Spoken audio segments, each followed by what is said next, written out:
안녕하십니까. 중개사가 왜 그럴까입니다. 오늘은 저희가 고객분들과 미팅하면서 고객분들이 많이 물어보셨던 질문 중에 하나인 로컬 부동산 대 빌딩 전문 중개법인의 차이점에 대해서 이야기를 좀 해볼까 하는데요.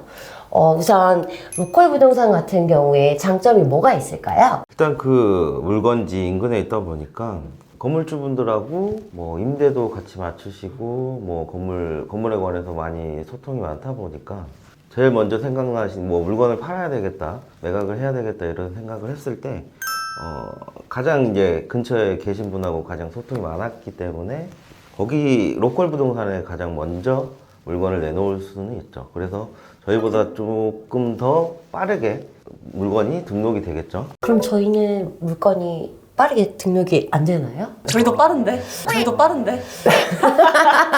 아니 꼭 그런 건 아니고 어찌됐든 저희도 빠른데 로컬 부동산의 장점이 뭘까라고 생각을 했을 때 실례로 저랑 진행했었던 고객분들도 저랑 진행을 하다가도 근처 부동산에서 계약을 했다는 또 소식도 듣다 보니까 이게 저희 쪽의 물건이 조금 늦게 등록이 될 수도 있겠다 뭐 이런 생각이 들더라고요. 근데 그 대신에 이제 아무래도 로컬이다 보니까 매물이 이렇게 좀 많지가 않아요. 아무래도 저희 빌딩 전문 중개법인은 서울 전 지역으로 하는데 로컬은 말 그대로 로컬이잖아요. 그래서 뭐 그 해당 지역에만 해당하는 그런 물건들이 많아서 좀 다양하지가 않고, 그리고 보통은 로컬 부동산이 뭐 다 그런 건 아니지만 대체적으로 뭐 아파트도 하고 뭐 상가 사무실, 전세, 월세, 뭐 임대 다방면으로 하다 보니까 사실 빌딩만 전문적으로 하는 저희보다는 전문성이 조금 떨어질 수도 있어요. 뭐 그럴 수는 있지. 저희 손님들 같은 경우에도 딱 보면 그 지역에 가서 그 매물을 좀 찾아보기 위해서 로컬 부동산에 다녀오시는 분들도 있으세요. 근데 아무래도 로컬 부동산 같은 경우에는 그 지역적으로 약간 그 지역 매물만 있다 보니까 찾는 분들도 그 지역 매물만 찾는 분들만 계시는 거예요. 매수의 풀이 좀 작다고 봐야 되는 거죠. 저희 손님들 같은 경우에는 뭐 강남 3구라든지 아니면 마용성이라든지 이렇게 조금 여러 가지 구를 같이 보고 싶어 하시는 니즈들도 좀 갖고 계시잖아요. 그러니까 매수의 풀이 좀 작아서 매각 속도가 조금은 더딜 수 있죠. 그러다 보니까 매도자분은 본인이 매각 의뢰를 진행하고 싶어서 부동산에 직접 방문을 하셨던 건데 왜 이렇게 안 팔리지? 라고 고민하시다가 저희한테 또 다시 연락이 오시는 경우들도 있으세요. 뭐 보통 로컬 부동산에 먼저 물건을 내놓으시는 뭐 분들을 보면 어르신 분들이 좀 많으세요. 좀 오랫동안 거기 오랫동안 그 지역에 좀 오래 가지고 계셨거나 그런 분들이 많더라고요. 근데 요즘에는 워낙 그 뭐 인터넷 뭐 이런 것들도 많이 발전이 돼 있어서 뭐 보통은 전화로 많이 좀 저희한테도 문의가 많이 들어오긴 하죠. 안 그러면 저희가 뭐 찾아가도 되는 거고. 그리고 저희가 빌딩 전문 중개법인의 특징이라고 하면 또 혹시 어떤 게 있을까요? 아까 얘기했던 것처럼 뭐 지역별로 그리고 금액별로 그리고 뭐 규모별로 뭐 이런 것들을 저희가 다양하게 또 물건들이 많다 보니까 한 번에 다 비교하실 수가 있어서 뭐 시간 같은 것도 다 절약을 할 수가 있는 부분이 좀 장점이라고 볼 수 있죠. 저희 시스템 헤이오 같은 경우에 지도 쫙 펴놓으면 지도 내에서 이 지역 매물들을 좀 볼 수가 있으니까 그게 장점이죠. 저는 저희 손님분들한테 건물 쇼핑하러 오시라고 그쵸. 하거든요. 거의 2만 개 넘는 물건들이 있다 보니까 그쵸. 물건이 엄청 다양합니다. 제가 그걸 하고 있어요. 그리고 저희가 이제 아침마다 회의 끝나고 이제 회사로 뭐 이제 건축사분이시나 아니면 뭐 세무사분, 법무사분, 그리고 은행 지점장들이 이렇게 찾아와서 뭐 인사도 하고 소개도 하다 보니까 이런 협력할 수 있는 풀이 좀 넓어요. 아무래도 이제 그런 분들을 소개시켜 주다 보면 굳이 이제 뭐 개인적으로 발품을 팔지 않아도 거기 안에서 다 해결이 가능하다 보니까 그런 부분은 아무래도 조금 더 전문성 있게 좀 진행이 가능하죠. 그리고 금융도, 그러니까 은행도, 그 다음에 세무도, 건축도 저희는 건물 관련되어 있어서 전문성이 있는 그런 분들하고도 협업이잖아요. 그러다 보니까 일반 은행에 가서 지점장님들 만나서 미팅하기가 조금 어렵고, 그 다음에 세무도 건물 관련되어 있어서 부동산 관련되어 있는 세무를 전문으로 하는 세무사님들이 저희가 미팅을 주선을 해드리잖아요. 그런 것들 때문에 더더욱이나 이게 장점이지 않을까 싶습니다.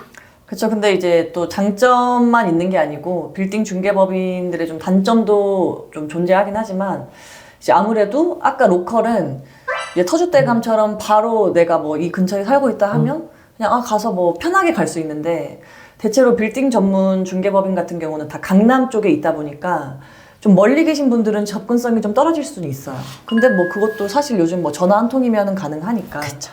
뭐 크게 문제는 안 되고 또 다른 단점이라고 하면 이제 내가 매각할 때 이제 그 대체 물건들이 너무 많다 보니까 그 우선순위에서 조금 밀릴 수가 있어요. 그러니까 이제 내가 매도인인데 나는 이 물건 뭐 이 금액 되면은 그래도 나쁘지 않게 팔 수 있을 것 같고 그리고 뭐 이 정도 위치면 괜찮을 것 같아 라고 해서 이제 내놨는데 A형 프로그램을 보면 그 수만 개의 물건들이 많다 보니까 거기서 조금 경쟁도 해야 되고 거기서 조금 밀릴 수가 있다라는 단점이 있어요. 근데 로컬 부동산보다 어찌됐든 저희 쪽에 매수 손님이 많다 보니까 뭐 장점이자 뭐 단점일 수도 있겠네요. 근데 또 그게 팔릴 만한 금액대가 아니거나 네, 맞아요. 위치가 아니어서 내 물건이 밀리는 거지. 내 물건이 너무 좋은데 다른 너무 많은 좋은 매물들이 있어서 안 팔리는 거라고 생각하진 않거든요. 그렇죠. 그런 경우는 잘 없죠. 그리고 오히려 매도자분들도 시장에서 시장 상황을 정확히 파악 못 하시고 오셨다가 저희 프로그램 보시고 내 옆 건물이 이 가격이야? 그럼 나는 이거보다 조금 더 낮춰서 팔아야 되지 않을까? 라고 고민하시면서 적정한 매매가를 산정하시기도 하시죠. 근데 저희가 빌딩 중개법인이라고 하면 손님분들이 고민을 조금 하고 오시는 게 수수료 많이 줘야 되는 거 아니야? 얘네도 많이 달라고 하는 거 아니야? 이런 고민들을 좀 많이 하시거든요.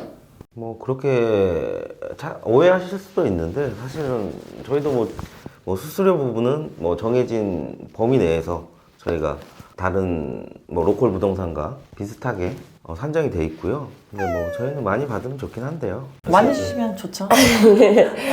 그리고 저희가 딱 오면 로비서부터 사옥이 조금 삐까뻔쩍 하잖아요. 근데 그게 고객들한테 수수료를 많이 받기 위해서 뭔가 위압감을 주기 위함이 아니라 오히려 고객분들의 편의를 더 제공해드리기 위해서 준비한 거니까 부담 안 가지셨으면 좋겠습니다. 너무 부담 갖지 말고 좀 편하게 생각을 해주셨으면 좋겠어요. 오늘은 저희가 로컬 부동산과 빌딩 전문 중개법인의 차이점에 대해서 이야기 좀 나눠봤는데요. 제가 갑자기 딱 하고 스친 생각이 있는데 예전에 유명한 카피 문구가 하나가 생각이 났는데 약은 약사에게 그 진료는 의사에게라는 카피 문구가 있는데요.